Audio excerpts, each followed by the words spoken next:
This is your daily dose of all things royal. Welcome back, my gorgeous, good-looking friends.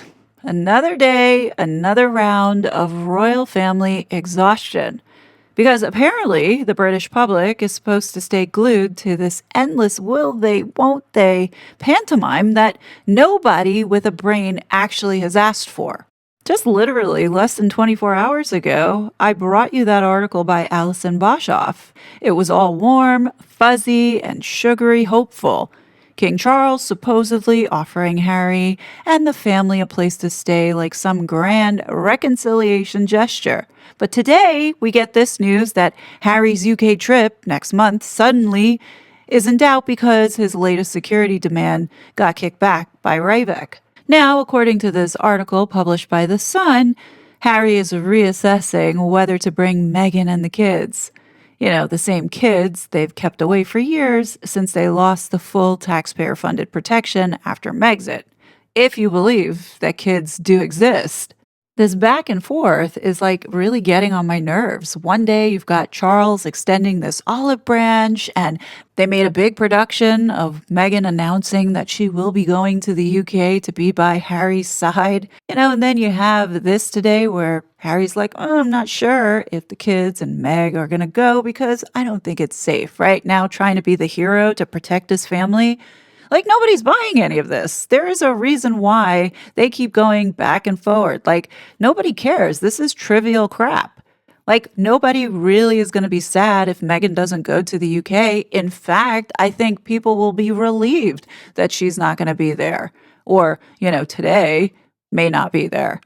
I'm sure tomorrow we'll get something else like, oh, she's going to go, but the kids are going to stay back. The whole story of how she is this devoted wife, but wants to protect the kids, keeping those kids safe. People are getting so fed up because now we're seeing that we are being jerked around.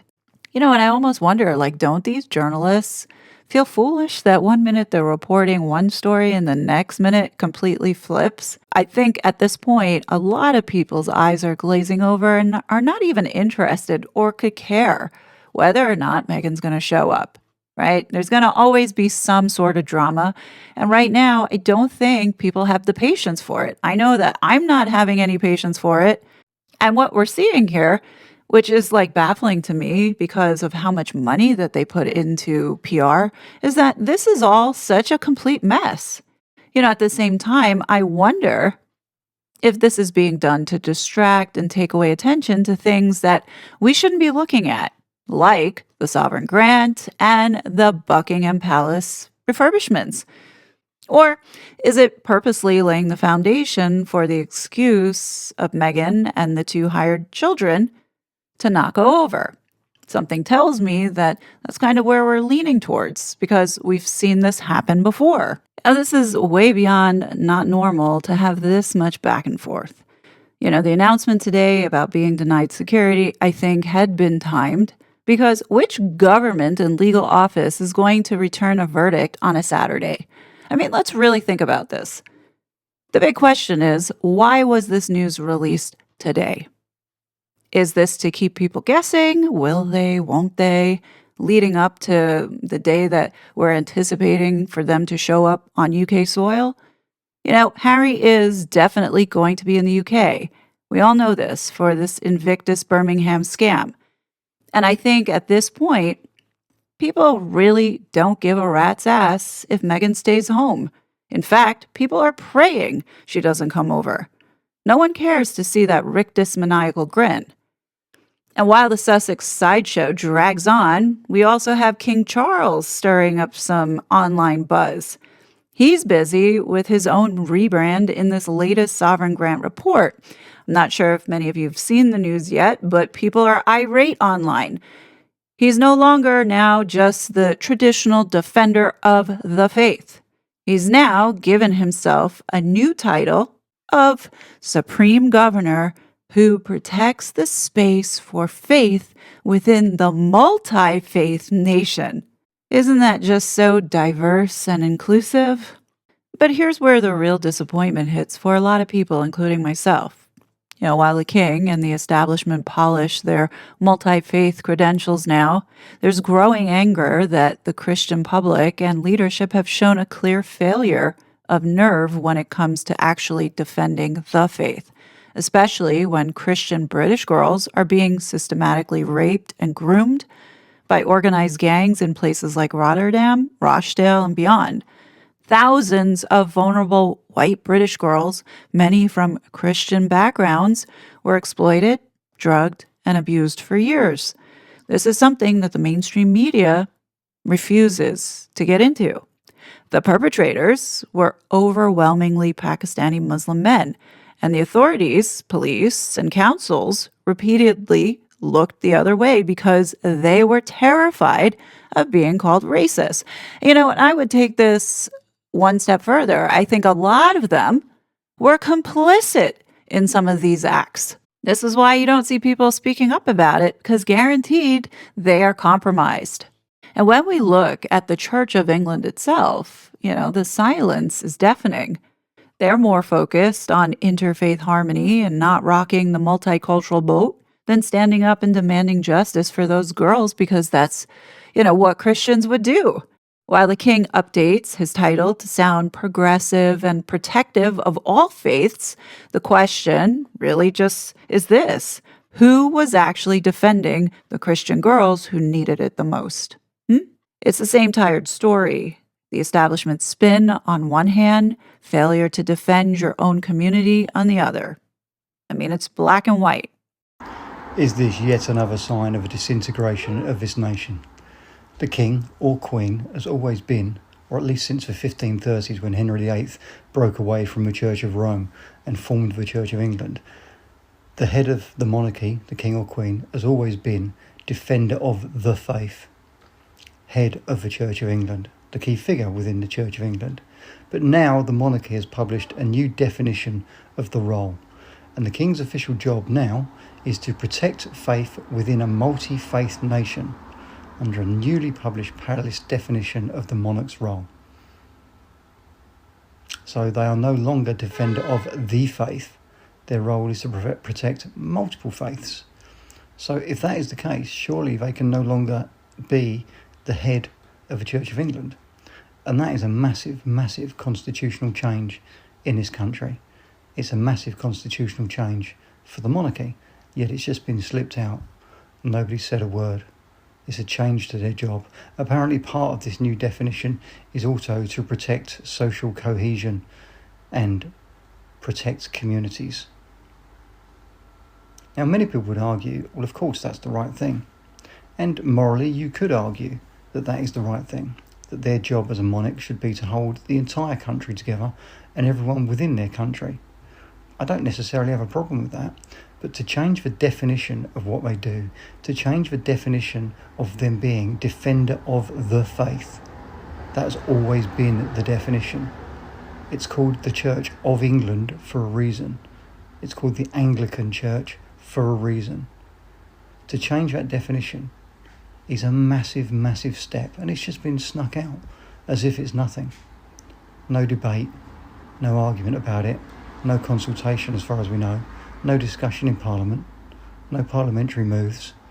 Oh no, we're going to do away with that old-fashioned Church of England stuff. We're going to defend all the faiths now. We don't want to be head of the Church of England anymore. That's old hat. What a joke. And it tells you exactly where we're going in this country and exactly what this monarchy is all about.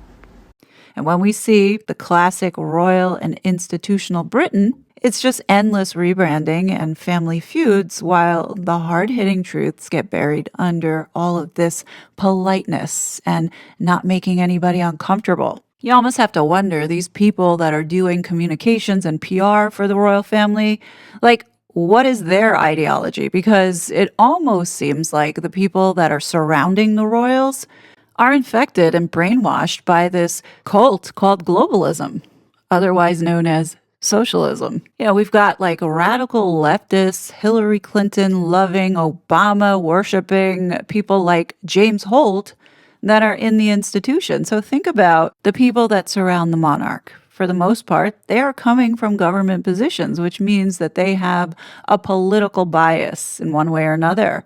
So whether or not you believe that the royal family is above politics, they're not. They're smack dab in the middle of it. They just know to keep their hands clean by letting their staff do the dirty work. This is what goes on. James Holt is the perfect example of this. That stupid fool goes ahead and signs the IRS document taking responsibility for Archwell's tax return. Now, I don't know if he thinks that he's immune from any kind of prosecution, but it's pretty clear on that form saying that, like, you attest that the information there is correct. And we all know that a lot of that information is quite dodgy. I'm taking a guess that James Holt rolled the dice and said the likelihood of him being investigated or audited is probably small, but, here we are. You never know. He did run back to the UK, citing that he adopted a child and has taken on a position with the Liberal Democrats. Like, I like to call this guy the Morgan McSweeney of the royal family. These people are so disconnected from Christian values. I mean, they literally live this champagne socialist life where they actually believe that what they are preaching is actually democracy and freedom and liberty, when it's actually the opposite. It's racist, it's oppressive, and it doesn't advance society. It just holds people back. So when you have these kind of people who are running around Buckingham Palace advising and supporting the royals and given the keys to have access to certain government officials, certain resources, top-level executives at major corporations, they become very dangerous, especially if they have an agenda that they are pushing, which clearly James Holt is a radical leftist on board with supporting all of the left ideologies like transgenderism. He's into open borders. He's all about DEI and critical race theory. I mean, he literally is the poster child for the white liberal woke progressive. I mean, these are the most destructive human beings that have pretty much destroyed the West over the past 5 years. He's one of these champagne socialists who's so disconnected to the everyday people and feel like they know better than everybody else and will virtue signal and tell people how they should live and what they should do when they have absolutely no business to be doing so. These are the kind of people who feel entitled to your children, to their minds. They want to be the ones to shape how they think. That's what makes these socialists so dangerous. It's about the indoctrination, and we're seeing this play out now in full force here in New York with the Democratic Socialist Party that's now taken over and driving communism. Like, it's quite scary. You've got Democrats now scratching their heads like, how did this happen? Well, you fucking people let it happen. The same thing is going on right now in the UK. And I think the reason why we're seeing this societal breakdown is because we moved away from our Christian roots and the foundation of what our freedom is all about.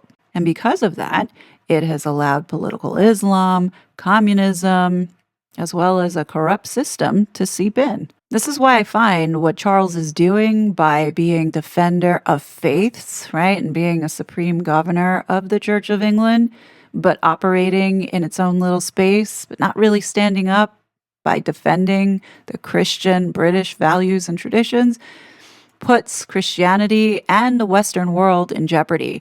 And the reason why I say that is because don't think that the messaging of interfaith and all of this woke shit that Charles is, preaching and supporting, as well as the culture of Islam raping, brutalizing British Christian girls by looking the other way, it's going to seep over into the United States. Because don't think that messaging is not going to translate over into the Anglican churches here. Because remember, he's supposed to be the head of the Church of England, which would include all the churches of England around the world, or the Anglican churches around the world. That's why this matters to me. That's why this makes me angry, because it does affect me, or it will affect me. If his influence is technically global in all of the faiths, he will have influence on the churches here in the United States. Take, for example, this is my church, St. Bart's, and they're pushing this globalist crap with the language that they're using, talking about fostering an inclusive environment and being a global citizen. Who do you think influenced all of that? It's obviously the British monarchy.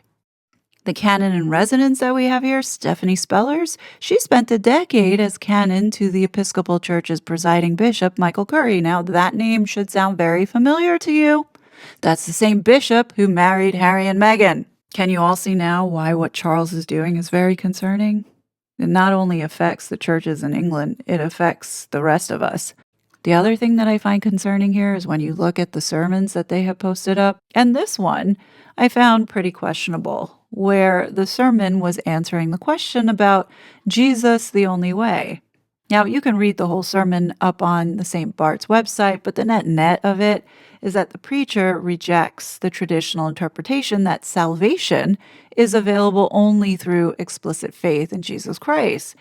And it makes the case of Jesus may be the only way for Christians personally to get to God, but not necessarily the only way for everyone else. And it presents Christianity as one path to God among others, while encouraging Christians to follow Jesus without denying that others may also reach God through different paths. So saying that, you might not believe in Jesus Christ. If you believe in Hinduism or Islam or Judaism, then you will get to God according to what you believe in. Okay, fair enough. But, as a Christian, we were always taught to talk to people about Jesus Christ and why he is the path to salvation. I'm not going to sugarcoat this. I find this messaging a bit problematic, especially when it comes to accepting and tolerating Islam. It's not over the top yet, but it's pretty clear that the church is very much on the left progressive side, especially it being in New York. You'd have to step outside of New York and go to an Anglican church. It should be concerning everybody that these institutions, especially the house of worship, have been captured by this globalist bullshit. And we have the influence of the British monarchy to blame for this. Do you think that you could walk into a mosque, especially as a woman, and demand some type of parity that we're seeing here with this church, such as being open and welcoming of trans, LGBTQ, or even accepting Jesus Christ? No, they would kick you right out. But are we going to see the king, defender of faiths, stand up and demand that? No, he's not going to do that. But of course, he's going to use Christianity because we are supposed to be tolerant, right? We're the nonviolent religion. This is the problem here with what Charles is doing. You can't be defender of faiths, especially when it comes down to history and why you're in the position that you're in, right? If you can't defend the faith, Christianity, then you shouldn't be on the throne. You really have no purpose here. You're not serving the people that you're supposed to be serving. Look at how this Marxist, racist shit has infected this institution. It's pretty much standard. And that's why, I think it's a big deal in him saying this, and he's not upholding his commitment to the oath, and he should step down. What's the point of having you there if you're not doing your job? This is just all my opinions, but I'll leave you with this last clip of Glenn Beck and Bishop Dewar having a conversation about King Charles. And I'll be back with more content, but until then, please be safe, and I'll talk to you later. Bye. You say sectarian, but no offense, you know this, Bishop. Your churches are dead. They're not. The king at the head of the church is King Charles, not Christ the king. You told me yourself when we met, I was stunned by this. There's 7 of you that are willing to speak out. In the entire kingdom, there's 7 of you. Well, thanks to that day that we met, that number is now starting to grow. But you're right, there are only 7 of us that have stuck our head above the parapets. The church has turned on us. Half of society has turned on us. I've had multiple hit pieces done in the state media and the press in the United Kingdom. I'm called Britain's far-right bishop. I'm Islamophobic, homophobic, transphobic, every phobic under the sun. I'm the most dangerous man in Christianity. I'm seeing videos coming out of police showing up at people's houses in England and threatening to arrest them because they have air conditioning on. You're having a heat wave and they're being forced to take their air conditioners out. What is happening there? It harkens back to what I was just saying, that the state feels it has the right to govern every aspect of people's life. And you have a president who's very anti the globalist green agenda. We have a government that has appointed a climate minister who's an absolutely religious zealot, a nutcase in devotion to this false narrative of climate change and green agenda and net zero. So we're going through what I call Texas temperatures at the moment, because it's like 40 degrees centigrade. It's 110 plus Fahrenheit. For us in Britain, that's astronomical. We don't have temperatures like that. And as you said, police are turning up and telling people you either remove your air conditioners or we'll arrest you.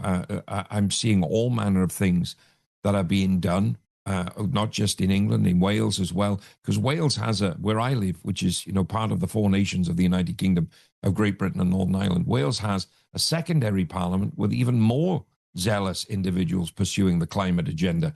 So we have a secondary tier of restrictions of what we can and can't do, what we can and can't use. This is what happens when government becomes too big and government thinks it has the right to govern every aspect of the life of the individuals and the citizens living in the nation. And this is something, I keep saying it, America needs to look at Great Britain and Western Europe and see a prophecy of your future and what you will become if you allow the kind of government that is trying to creep in, that will remove your freedoms and bring these kind of ridiculous policies to America. And we cannot get to the point anymore, or I should say we cannot remain at the point of saying it will never happen to us, because Britain has said that for decades, and here we are facing what we're facing now with a government.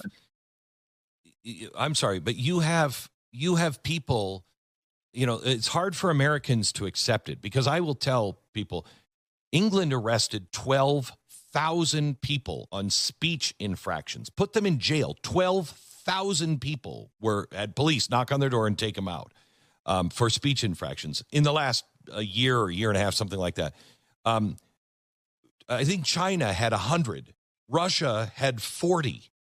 It's at a scale, but you watch the BBC, you watch the news, you listen to the politicians, you watch Piers Morgan or anything else, and they all deny that any of this is happening. And so the average American is like, it's not that bad.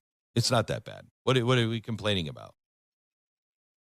Well, it's worse, really, when you think about it. We're leading the world in policing thought and policing speech. I mean, now there are places in the United Kingdom you can get arrested for praying silently in your head if you happen to be in what they call an exclusion zone around an abortion clinic. And here's the ridiculous part of that law. If I happen to live within the boundaries of an exclusion zone, in praying privately in the privacy of my own home, I could now be guilty of a criminal offense as defined by the state.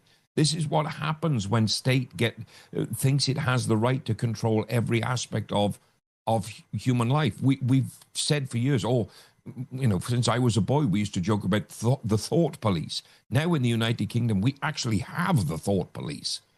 We have speech that is governed by the state. They're now looking at banning social media for under 16s, but it means that every adult that wants to use social media will be forced into taking some form of digital ID to prove your age and prove your eligibility to use these platforms. Our current government are doing everything they can to bring in massive legislation to restrict freedom of speech, even on platforms like X, which is, the bastion for freedom of speech around the world. They want to now fine them for non-compliance with what are completely unjust and unacceptable British laws. And this is done when a government becomes so powerful that it feels it has the right to completely ignore the electorate, which is exactly where we're at here in the United Kingdom. We have a government that is, Great Britain in 2026 is America in 1776 before the formation of your country. It's And where America was that led to the Civil War, we have taxation without representation. We are the most taxed nation on the planet, and our parliamentary representatives no longer represent the people that have elected them. It was such a fraud.